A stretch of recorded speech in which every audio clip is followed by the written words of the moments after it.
Hello student, welcome to my channel Sarvan lecturer. आज हम लोग क्लास 10 जो आपका गणित है इनके जितने भी महत्वपूर्ण प्रश्न हैं आज की इस वीडियो में आपको बताने वाला हूं और ऐसे प्रश्न बताऊंगा जो बोर्ड परीक्षा में 100% पूछा जाएगा, क्योंकि ये वीडियो आपके लिए सबसे ज्यादा इंपॉर्टेंट बनाया जा रहा है और पेपर में 100% पक्का आएगा। ठीक है, आप लोग इस पूरे क्वेश्चन को सॉल्व कर लेना। अभी मैं आपको सॉल्व भी कराऊंगा। ठीक है, तो वीडियो को लाइक कर देना, शेयर कर देना अपने फ्रेंड्स के साथ। चैनल पर नहीं है तो सब्सक्राइब भी कर लेना। जैसा कि पहला ही प्रश्न आप लोग देख लो, लिखा हुआ है किसी धनात्मक पूर्णांक p के लिए, कोई धनात्मक पूर्णांक p है के लिए प्रत्येक धनात्मक विषम पूर्णांक का रूप होता है। प्रत्येक धनात्मक विषम पूर्णांक का रूप होता है। आपके पास ऑप्शन जो है वो पहला नंबर ऑप्शन है कि आप लोगों का p है, या फिर दूसरा है यानी कि v वाला ऑप्शन 2p + 1, और c ऑप्शन है 2p एंड d है p + 1। तो यहां आपका क्वेश्चन पूछा है किसी धनात्मक पूर्णांक p के लिए प्रत्येक धनात्मक विषम पूर्णांक का रूप होता है। तो इसका आपका राइट ऑप्शन कौन सा होगा? तो वो हमारा रहेगा 2p + 1। ठीक है, ये आप लोग याद रखना, 2p + 1 काफी ज्यादा इंपॉर्टेंट क्वेश्चन है। वैसे आप याद कर सकते हो शॉर्टकट में। ठीक है, दूसरा क्वेश्चन आप लोग देखो, लिखा हुआ है के किस मान के लिए, मतलब के किस मान के लिए जो समीकरण 3x - y + 8 = 0 और 6x - ky = -16, ठीक है, संपाती रेखाएं निरूपित करते हैं। ठीक है, आपके पास ऑप्शन नंबर ए है 1/2, ऑप्शन नंबर बी है 2, ऑप्शन नंबर सी है -1/2 एंड ऑप्शन नंबर डी है -2। तो इसमें आपका राइट ऑप्शन कौन सा होगा? आई होप कि आप लोगों को पता होगा। अगर नहीं पता है तो इसको थोड़ा सा आप लोग सॉल्व करना, मैं आप लोगों को इसको सॉल्व करा दे रहा हूं ताकि आप लोगों को ज्यादा से ज्यादा बेटर समझ में आ जाए। देखो ध्यान से समझना। यहां सबसे पहले आप लोग क्या करना, यहां मैं आप लोगों को एक पेज में समझा देता हूं। ठीक है, जैसे आप लोगों को यहां जो समीकरण दिया हुआ है, जैसे पहला समीकरण है हमारा 3x - y एंड इधर है +8 = 0। दूसरे को भी बराबर 0 कर लो, 6x - ky एंड इधर आपका -16 है तो इधर हो जाएगा +16 हो जाएगा = 0। दोनों हमारा बराबर 0 हो गया। अब आप लोग क्या करना, मैं आपको थोड़ा सा सॉल्ट में बताता हूं। ठीक है, यहां आपका a1 जो है वो बराबर है b1 और बराबर है c1। देखो यहाँ इसको काटोगे तो आपका a1 जो होगा ना वो बराबर होगा 1/2, यानी कि आपका बराबर हो गया। ठीक है, यहां आपका 1/k है। अब मैं आपको थोड़ा सा समझाता हूं। लाइक मैंने मान लिया कि आपका 3/6 है, ये आपका 3/6 है और इसको मैंने बराबर कर लिया। यहां आपका ये 3/6 a1/b2, सॉरी a1/a2, और यहां हमारा b1 है -1 और v2 जो हमारा होगा वो होगा -k। बस इसी को आप सॉल्व कर लो, आपका आंसर आ जाएगा। देखो यहां आपका -3k हो जाएगा बराबर -6 हो जाएगा। अगर k की वैल्यू पूछी जाए तो -6/-3 हो जाएगा और बराबर हो जाएगा 2 हो जाएगा। कितनी आएगी? 2 होगा। ठीक है, यानी कि k की वैल्यू 2 हो जाएगी। तो यहां से आप k की वैल्यू मैं एक शॉर्ट ट्रिक के द्वारा बताया हूं ताकि आप लोग जान सको। ठीक है, तो यहां हमारी जो k की वैल्यू होगी वो कितना होगा? वो हमारा ऑप्शन नंबर सी या सॉरी ऑप्शन नंबर बी, यानी कि हमारा 2 सही हो जाएगा। ठीक है, समझ में आ गया। अब इसमें तो कोई कंफ्यूजन नहीं होगा क्योंकि मैंने आप लोगों को थोड़ा सा अच्छे से समझा दिया है। ठीक है, अब देखो अगला हमारा तीसरा नंबर क्वेश्चन है कि यदि द्विघात समीकरण, जो द्विघात समीकरण है 3x² - 6x + k, ठीक है, के मूल समान है, अगर इनके मूल समान है तो k का मान है, k का मान आपको ज्ञात करना है। ऑप्शन नंबर ए हमारे पास है 3, ऑप्शन नंबर बी है 6, ऑप्शन नंबर सी है 9, ऑप्शन नंबर डी है 12। तो अब आप लोग यहां से k की वैल्यू कैसे ज्ञात करोगे? बहुत ज्यादा आसान क्वेश्चन है, लेकिन आप लोगों को एक छोटा सा फार्मूला पता होना चाहिए। अगर आप लोगों को फार्मूला नहीं पता है तो आप लोग कमेंट करो, मैं आप लोगों के लिए फार्मूला का वीडियो बना दूंगा। ठीक है, पूरे बुक का फार्मूला सिर्फ एक ही वीडियो में।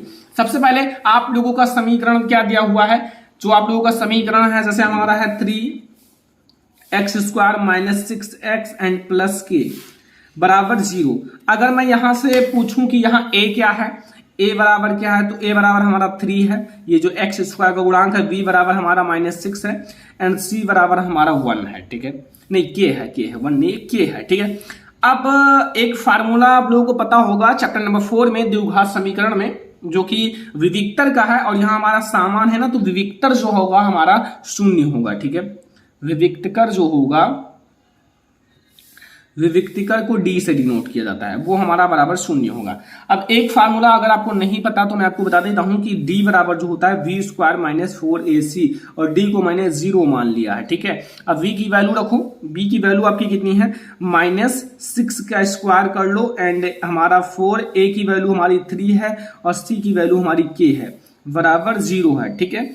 समझ में आया। अभी इसका हमारा 36 हो जाएगा, और ये हमारा हो जाएगा कितना, ये आप लोगों का है, इसका मल्टीप्लाई इससे होगा, तो हमारा कितना हो जाएगा, वो हमारा -12k हो जाएगा, 3 चौक 12k, और बराबर 0। यहाँ हमारा -12 है, -12k है, बराबर यहाँ पर का +36 है, तो जाएगा -36 हो जाएगा, यानी कि k बराबर हमारा कितना हो जाएगा, -36 बटे -12 इक्वल टू हमारा 12 तैया 36, यानी कि k की वैल्यू 3 आएगी।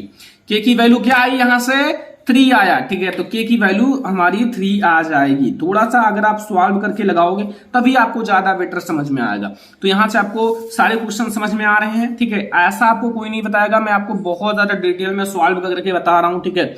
वैसे तो सभी लोग आपको बता देंगे। देखो यहाँ आपका क्वेश्चन नंबर 4 में क्या पूछ रहा है कि दो आकृतियां जिनके आकार समान है, मतलब ये जो आकृतियां हैं इनके आकार समान हैं, परंतु आवश्यक रूप से आमाप समान ना हो, तो वो क्या कहलाती हैं।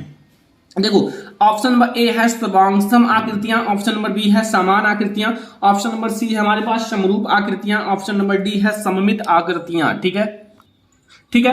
तो इसका आपका कौन सा ऑप्शन सही होगा। देखो मतलब है कि दो आकृतियां जिनके आकार समान हो, अगर उनके रूप जैसा दिख रहे हैं, एक समान दिख रहे हैं, तो वो है सम मतलब सम, और रूप मतलब रूप, यानी कि समरूप आकृतियां, ठीक है। कोई दिक्कत है नहीं इसमें। समरूप आकृतियां में माप नहीं आपका डिपेंड करता है, आपके रूप समान हो। जैसे ये बड़ा है, इसका एक छोटा सा बना दो, ये इनके रूप समान है, बस ये समझना, इसलिए हमारी समरूप आकृतियां हो जाती हैं। अब अगला देखो क्वेश्चन नंबर 5 में अब हम लोग सॉल्व करेंगे कि sin 2a, जो sin 2a है वो इक्वल टू 2 sin a है। तब सत्य होता है जब a बराबर हो। अगर हम इसमें a की वैल्यू रखें जो इन दोनों की बराबर हो जाए, मतलब ये दोनों जो वैल्यू है वो बराबर हो जाए, मतलब अगर हम sin 2a बराबर हम करें 2 sin a, तो ऑप्शन नंबर ए है हमारा 0 डिग्री, v है 30 डिग्री, c है 45 डिग्री, एंड d हमारे पास है 60 डिग्री। तो अगर आप लोग गेस कर सकते हो तो गेस कर लो, अगर नहीं कर सकते हो तो कोई जरूरत नहीं है, मैं आपको सॉल्व करा देता हूं। काफी आसान सा क्वेश्चन। देखो यहां मैं आपको एक ही मान बता देता हूं, क्योंकि अगर जिसकी वैल्यू 0 होगी वो दोनों के बराबर होगा, जिसकी वैल्यू 0 होगी। लाइक हमारा यहाँ साइन है sin 2a और बराबर है 2 sin a के, 2 sin a के, ठीक है। अब मैंने यदि मैं 0 डिग्री लूंगा, क्योंकि 0 डिग्री की वैल्यू sin 0 डिग्री की वैल्यू कितनी होती है, 0 होता है, तो दोनों जगह 0 होकर हमारा 0 आ जाएगा। अभी समझना थोड़ा सा। सबसे पहले मैं लूंगा sin 2a ले लिया, तो sin 2a को मैंने ले लिया, तो sin 2a को मैंने लिया, तो मान लीजिए मैंने sin है एंड 2 है, और a की वैल्यू मैंने क्या रखा 0 डिग्री, और 0 डिग्री की वैल्यू भी 0 ही होती है, अर्थात ये हमारा 0 हो जाएगा, क्योंकि 0 से टकराएंगे तो 0 हो जाएंगे। अब यहाँ हमारा 2 sin ये है, अगर 2 sin ये है बराबर हम लोग 2 लिखेंगे, sin लिखेंगे, a लिखेंगे, और ये 0 है, 0 डिग्री, और इनकी 0 डिग्री की वैल्यू 0 है, तो 2 से 0 में गुणा होगा 0 हो जाएगा। तो मतलब ये दोनों जो है sin 2a बराबर है 2 sin a के, यहां मुझे मिल गया ना। तो इसका मतलब हमारा 0 वाला ऑप्शन जो है ना वो सही है, 0 भैया हीरो है, ठीक है। तो ये हमारा बिल्कुल सही है। तो यहां से आपको क्वेश्चन नंबर 5 भी समझ में आ गया होगा। अब हम लोग क्वेश्चन नंबर 6 को सॉल्व करेंगे। देखो 6 ऑब्जेक्टिव आपकी बोर्ड एग्जाम में आते हैं मैथ के पेपर में, तो इसलिए मैंने 6 ऐसे ऑब्जेक्टिव लिया है जो सबसे ज्यादा इंपॉर्टेंट है। यदि एक वृत्त का परिमाप और क्षेत्रफल संख्यात्मक रूप में बराबर हो, मतलब एक वृत्त है जिनका परिमाप जो है और क्षेत्रफल जो है वो संख्यात्मक रूप में बराबर हो, तो वृत्त की त्रिज्या है, वृत्त की त्रिज्या क्या होगी। ऑप्शन नंबर ए है 2 मात्रक, ठीक है। ऑप्शन नंबर ए हमारे पास है 2 मात्रक, ऑप्शन नंबर बी है पाई मात्रक, सी है 4 मात्रक, डी हमारे पास है 7 मात्रक।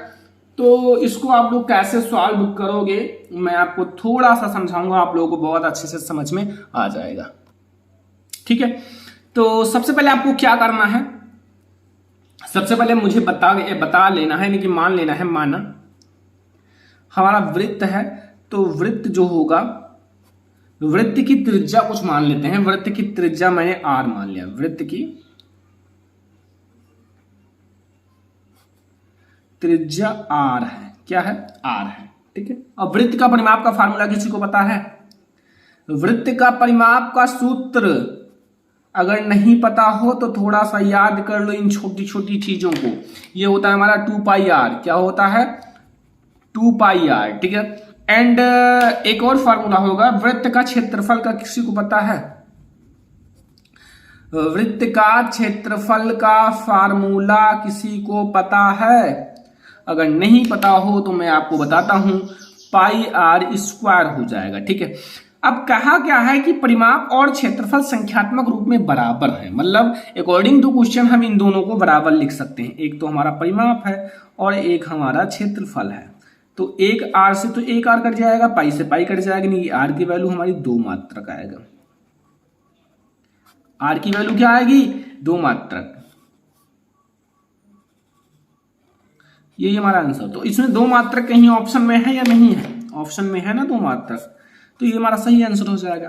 तो ये हमारे वो ऑब्जेक्टिव क्वेश्चन है जो बोर्ड एग्जाम के लिए सबसे ज्यादा इंपॉर्टेंट है। तो इसको आप तैयार कर लेना, थोड़ा सा मेहनत करना, ताकि आप लोग बोर्ड एग्जाम में अच्छे मार्क्स अचीव कर सको। ठीक है। तो अब हम लोग थोड़ा सा लॉन्ग क्वेश्चन देखेंगे। जो सबसे पहले हम लोग समझेंगे HCF यानी कि महत्तम समाप्त वर्तक को निकालना। ठीक है। तो चलो हम लोग इस क्वेश्चन को भी देखते हैं। तो इसको मैंने जब चैप्टर नंबर फर्स्ट जो आपका एक्सरसाइज 1.1 पढ़ा रहा था तो मैंने पढ़ाया है। ठीक है, मैथ में। तो सबसे पहले आपके जो दी गई संख्याएं हैं कौन कौन सी से को लिखा हुआ यूक्लिड विभाजन एल्गोरिथम से संख्याएं 135 और 225 का महत्तम समाप्त वर्तक ज्ञात कीजिए। ठीक है। अब 200 हमारा 25 है, तो इसको कैसे ज्ञात करोगे? बहुत ज्यादा आसान है अगर आप थोड़ा सा देखोगे अच्छे से तो। ठीक है। तो सबसे पहले आपकी दी गई जो संख्याएं हैं, दी गई जो संख्याएं कौन कौन सी दी गई हैं ये सबसे पहले मैं लिख लेता हूं छोटा सा।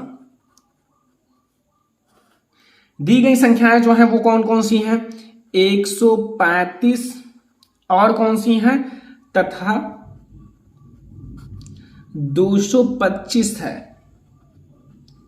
इतना समझ में आ रहा है ना? एक एक पॉइंट को समझना, बोर्ड एग्जाम में लिखना कैसे है वो चीज मैं आपको समझा रहा हूं। ठीक है।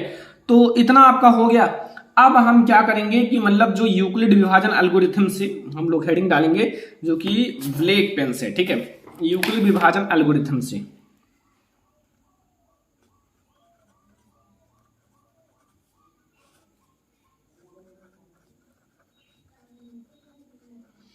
यूक्लिड विभाजन एल्गोरिथम से सबसे पहले आपको ये पता होना चाहिए, थोड़ा सा मैंने ऊपर लिख देता हूं कि यहां हमारा बड़ा क्या है। यहां मैं थोड़ा सा लिख देता हूं। ठीक है।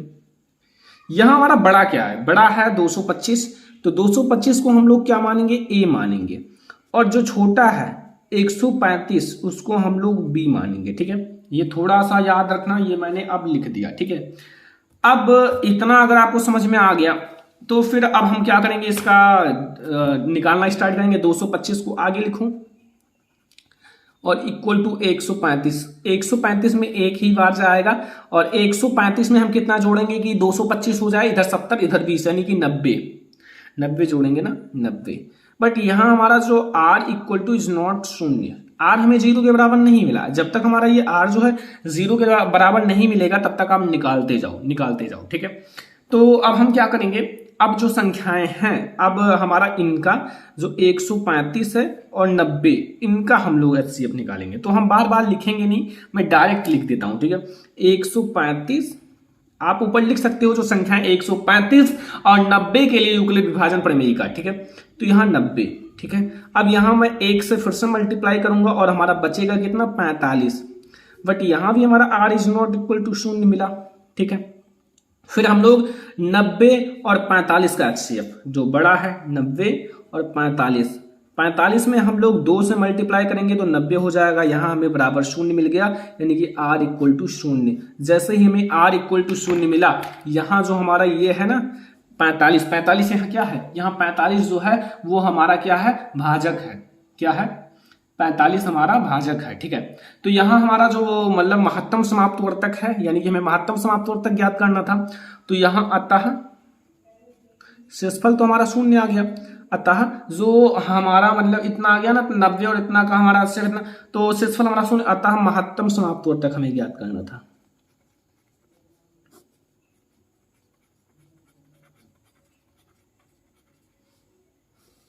वो हमें कितना मिला, वो हमें मिल गया 45। तो मैंने थोड़ा सा शॉर्ट में समझाया है कि ज्यादा आप लॉन्ग ना जाओ, ठीक है।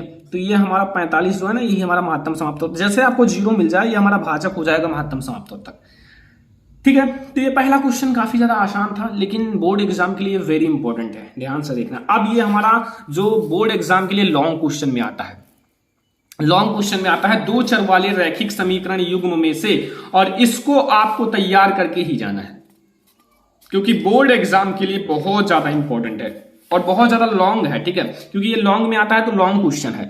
लिखा निम्नलिखित समीकरण को रैखिक समीकरण के युग्म में बदलकर हल कीजिए। सबसे पहले इसको सिंपल में बदलना है, रैखिक समीकरण के युग्म में बदलना है, फिर आपको हल करना है, ठीक है। तो सबसे पहले आप यहां समझ लो, हमारा लिखा हुआ है, मैं डायरेक्ट लगाऊंगा, ज्यादा इसको आगे नहीं ले जाऊंगा। लिखा है 5/x-1 प्लस 1/y-2 बराबर 2 है, और 6/x-1 माइनस 3/y-2 बराबर 1 है। तो मैं डायरेक्ट हल पे चलता हूं, ठीक है। और इस क्वेश्चन को मैं दोबारा नहीं नोट करूंगा, मैं इसी क्वेश्चन को डायरेक्ट ले लेता हूं। यहां मैं क्या करूंगा, इसको पहले मैं रैखिक समीकरण के युग्म में बदलना है, तो यहां हम लोग क्या करेंगे, माना यानी कि हल, फिर आप लोग माना, ठीक है।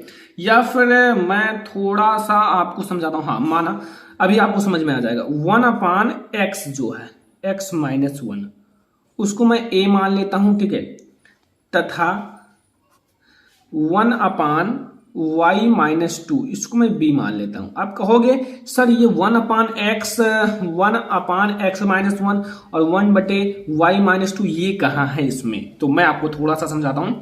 तब जो दिया गया समीकरण, तब दी गई समीकरण, जो आपको ऊपर समीकरण दिया है, मैं ऐसा लिखूंगा कि हमें ये चीजें लिखना पड़ेगा। जैसे हमारे ये 5 है, तो 5 को मैं बाहर कर लेता हूं, और यहां ये वाला, ठीक है 5, और यहां मैं 1 लिख सकता हूं ना, मैंने 5 को कॉमन ले लिया तो 1 लिख सकता हूं, और बटे में हमारा x-1 लिख सकता हूं, ठीक है। एंड प्लस मैंने यहाँ 1, यहाँ कुछ नहीं है तो यहाँ आप ऐसे रहने दो, क्योंकि मैंने इसको पूरा कॉमन ले लिया है, b बराबर 2, ठीक है। दूसरे को देखो, दूसरे पर ध्यान देना, यहाँ हमारा 6 है, 6 को बाहर कर लूंगा और 1/x-1 कर दूंगा, ठीक है। एंड माइनस, इसको ब्रैकेट बंद कर लेना, यहाँ 3 में कॉमन ले लूंगा, ये 3, फिर हम इसको ऐसा बदल रहे हैं 1/x-1 1/y-2 में बदल रहे हैं, तो यहाँ y-2 हो जाएगा, बराबर हमारा हो जाएगा 1। अब इसको आप लोग क्या करोगे, समीकरण नंबर फर्स्ट नाम दे देना, और इसको आप समीकरण नंबर सेकंड नाम दे देना। अब आप लोग बता दो हमें थोड़ा सा कि मैंने 1/, यहां 5 है, 5 लिख लो, 1/x-1 को क्या माना है, a माना है, ठीक है, प्लस ये हमें v माना है डायरेक्ट 1/y-2, और इक्वल टू हमारा हो जाएगा 2, ठीक है। अब हमारा इसको क्या माना है, 6a हो जाएगा, और ये -3 है, और इसको मैंने v माना है, और बराबर हो जाएगा 1। अब ये देखो, हमने इसको पहले रैखिक समीकरण के युग्म में बदल दिया, ठीक है, एक सरल समीकरण हो गया। इसको हम समीकरण नंबर 3 नाम दे देंगे, और इसको हम समीकरण नंबर 4 नाम दे देंगे, ठीक है। अब हम क्या करेंगे, अब हम समीकरण जो 1 है उसमें 3 से गुणा कर देंगे, क्योंकि हमें ये दोनों बराबर कर लेना है, ठीक है। तो समीकरण 1 में 3 से गुणा करके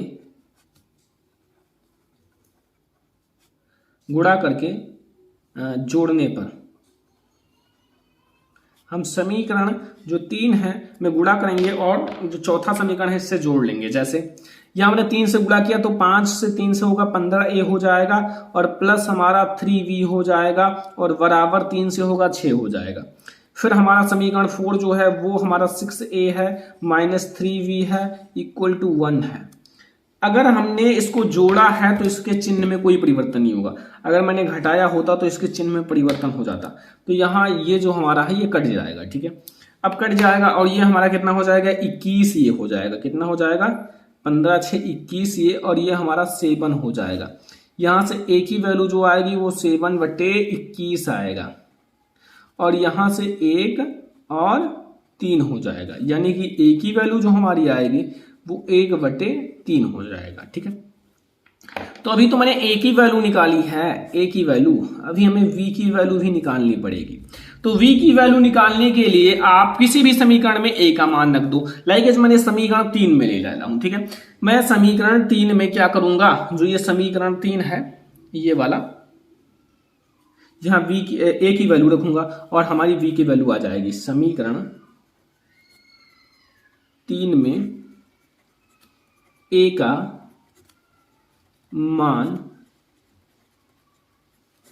रखने पर, ठीक है, a का मान रखोगे तो समीकरण 3 हमारा है 5 और a की वैल्यू है हमारा 1/3 एंड हमारा प्लस v है इक्वल टू 2 है। ठीक है, अब इसको आप कैसे सॉल्व करोगे, इसको सॉल्व करने के लिए मैं दूसरे पेज में चलता हूं। ठीक है, देखो मैं दूसरे पेज में समझाता हूं। यहां आप क्या करोगे, इसको आप मल्टीप्लाई कर लोगे, यहां हमारा 5/3 हो जाएगा और यहां प्लस v हो जाएगा बराबर 2 हो जाएगा, और यहां v बराबर हमारा हो जाएगा 2 - 5/3 बटे में 1 मान लीजिए। ठीक है, बटे में 1 मान लीजिए। अब यहां से v बराबर हमारा हो जाएगा, क्रॉस मल्टीप्लाई कराइए, 3 दूनी 6 5 एकम 5/3, और यहां हमारा v जो होगा वो 6 में से 5 गए 1/3 आ जाएगा। v की वैल्यू हमारी कितनी आई 1/3। अब हमें a और v की वैल्यू मिल गई, तो बच्चा पार्टी मैंने a और v को माना क्या है ये तो देख लो पहले। मुझे a और v की वैल्यू तो मिल गई, लेकिन हमें x y की वैल्यू याद करना है, क्योंकि मैंने a को, जो यहां आप देखो a को क्या माना है 1/x - 1। तो फिर आप क्या करोगे, आप लोग मान रख दो। ठीक है, यानी कि आप लोग लिखो, देखो यहां मैं मान रख देता हूं। ठीक है, मान मैं डायरेक्ट रख देता हूं, जो मैंने माना है यहां मैंने माना है 1/x - 1 माना है, बराबर हमने a के माना है। तो a की वैल्यू मुझे कितनी मिली है 1/3 मिला है, इसकी भी वैल्यू 1/3 मिली है, उसकी भी। तो 1/3 यहां से हम क्या करेंगे x - 1 इक्वल टू 3, और x बराबर हमारा मिलेगा 3, और इधर आएगा +1, यानी कि x बराबर हमारा 4, यानी कि x की वैल्यू हमें कितनी मिली 4 मिल गया। ठीक है, बस यही हमारा हल है। और मैंने दूसरे को क्या माना था, देख लो क्वेश्चन में, दूसरे को माना था 1/y - 2, 1/y - 2, और बराबर मैंने v माना था, और v की वैल्यू भी हमें 1/3 ही मिला है। क्रॉस मल्टीप्लाई करा लो, y - 2 इक्वल टू हमारा 3 हो जाएगा, और y बराबर हमारा 3 + 2, और y बराबर हमारा हो जाएगा 5। तो y की वैल्यू हमें 5 मिली, x की वैल्यू हमें 4 मिली। बस यही तो हमें ज्ञात करना था। समीकरण का युग्म का हल जो होगा, देखो बस इतना बड़ा रहेगा, लेकिन इसका आपको 6 से 7 मार्क्स मिलेगा। इतने बड़े क्वेश्चन का 6 से 7 मार्क्स मिलेगा, और 6 से 7 मार्क्स आपके परसेंटेज उठाने के लिए बहुत ज्यादा है, 1% से भी ज्यादा। ठीक है, अगर 7 मार्क्स होगा तो। तथा x की वैल्यू 4 और y की वैल्यू 5 है। तो ये हमारा है क्वेश्चन नंबर 2, जो कि बोर्ड एग्जाम के लिए बहुत ज्यादा इंपॉर्टेंट है। आई होप कि आपको बहुत अच्छे से समझ में भी आ गया होगा ये क्वेश्चन, इससे अच्छा आपको कहीं नहीं समझ में आएगा। तो आई होप कि आप लोगों को समझ में भी आ गया होगा। तो अब हम लोग देखेंगे अगला क्वेश्चन, जो कि त्रिकोणमिति का है और बहुत ही ज्यादा इंपॉर्टेंट क्वेश्चन है। तो थोड़ा सा ध्यान से देखना, ठीक है। क्वेश्चन को सबसे पहले पढ़ लो। लिखा यदि a, v और c त्रिभुज ABC के अंतःकोण है। अंतःकोणों का योग कितना होता है 180 डिग्री होता है ना त्रिभुज के अंतःकोणों का योग। तो दिखाइए कि sin b + c/2 बराबर है cos a/2। आपको अंतःकोणों का योग का जोड़कर आप लोगों को इसके बराबर सिद्ध करना है। क्या कर लोगे कि नहीं कर पाओगे, जानते हो कर लोगे। अगर नहीं कर पाओगे तो मेरे साथ समझो हल में। अभी आप लोग कहोगे सर बहुत ज्यादा आसान है, ठीक है। सबसे पहले आपको बता दें कि हम जानते हैं, आप जानते हो कि नहीं जानते हो, लेकिन हम जानते हैं, ठीक है। हम जानते हैं, अगर नहीं जानते हो तो आज ही जान जाओ कि जो त्रिभुज होता है, त्रिभुज, ठीक है, त्रिभुज के अंतःकोणों का योग, अंतःकोणों का योग का मतलब है a प्लस बी प्लस सी, ठीक है। अंतःकोणों का योग, अंतःकोणों का योग इक्वल टू होता है 180 डिग्री। कितना होता है? 180 डिग्री। हमारे अंतःकोण a है, v है और c है, तो a है और प्लस v है और प्लस c है, इक्वल टू हमारा 180 डिग्री है, ठीक है। अब मैं आपको थोड़ा सा समझाता हूं। यहां मैं b प्लस c इधर रखूंगा और हम a को इधर ट्रांसफर कर लेंगे। 180 है और माइनस a है, ठीक है। समझ में आया? अब आप दोनों पक्षों में भाग दे दो। दोनों पक्षों में सबसे पहले आप क्या करोगे, दोनों पक्ष जो है ना उसमें 2 से भाग दे दो। अब मैंने 2 से भाग दिया दोनों पक्ष में, v प्लस सी बटे 2 हो गया और बराबर 180 डिग्री और माइनस a बटे में 2 हो गया, ठीक है। अब जब मैंने इसको काटा तो ये हमें मिलेगा v प्लस सी बटे में 2 और ये हमारा 180 से ये कट गया तो 90 हो गया, तो ये हमारा 90 डिग्री और माइनस ए को मैंने नहीं काटा, अलग कर लिया 2, ठीक है। इतना आपको समझ में आ गया कि अभी भी कोई कंफ्यूजन है? कोई कंफ्यूजन नहीं होगा क्योंकि बहुत ज्यादा आसान है। अब हम क्या करेंगे, दोनों ओर साइन लेने पर, दोनों ओर साइन लेंगे, दोनों ओर साइन लेने पर, साइन लेने पर, तो दोनों तरफ आप साइन ले लो। जैसा मैंने ले लिया साइन b प्लस सी बटे में 2, देखो ये तो हमारा बराबर हो गया ना, साइन b प्लस सी बटे 2, साइन b प्लस सी बटे 2, ये बराबर हो गया।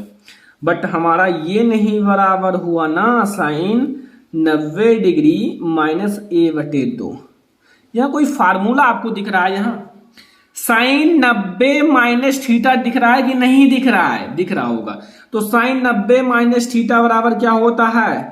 किसी को पता है? ये सब फार्मूला कॉमन चीजें कि नहीं पता है? अगर नहीं पता है तो मैं आपको बता देता हूं कि साइन 90 माइनस थीटा बराबर कॉस थीटा होता है। तो कॉस और थीटा की वैल्यू a बटे 2 है और यही तो हमें सिद्ध करना था स्टूडेंट, जो कि मैंने आप लोगों को सिद्ध करके दिखा दिया। सिद्ध करने के लिए आप कहीं से भी कुछ भी ले सकते हो क्योंकि हमें सिद्ध करना है बस। तो ये हमारा सिद्ध हो गया, ठीक है। तो ये है आज के हमारे मैथ के मोस्ट इंपोर्टेंट क्वेश्चन जो बोर्ड एग्जाम के लिए सबसे ज्यादा इंपोर्टेंट है। आपको ये सारे क्वेश्चन बोर्ड एग्जाम में तैयार करके ही जाना है क्योंकि ये सारे जो क्वेश्चन हैं ये बोर्ड एग्जाम में 100% पूछे जाएंगे, ठीक है। तो ये है आज के बहुत ज्यादा इंपॉर्टेंट क्वेश्चन। इस वीडियो को ज्यादा से ज्यादा लाइक करना, शेयर करना अपने फ्रेंड्स के साथ। अगर चैनल पर न्यू हो तो सब्सक्राइब करें ना। हम लोग ऐसे ही बहुत सारे इंपॉर्टेंट क्वेश्चन, आपका सिलेबस, टिप्स सब कुछ देखेंगे। तो इस वीडियो को लाइक करना, शेयर करना अपने फ्रेंड्स के साथ। चैनल पे ना तो सब्सक्राइब करना। चलो फिर मिलते हैं नेक्स्ट इंपॉर्टेंट वीडियो में, तब तक के लिए धन्यवाद।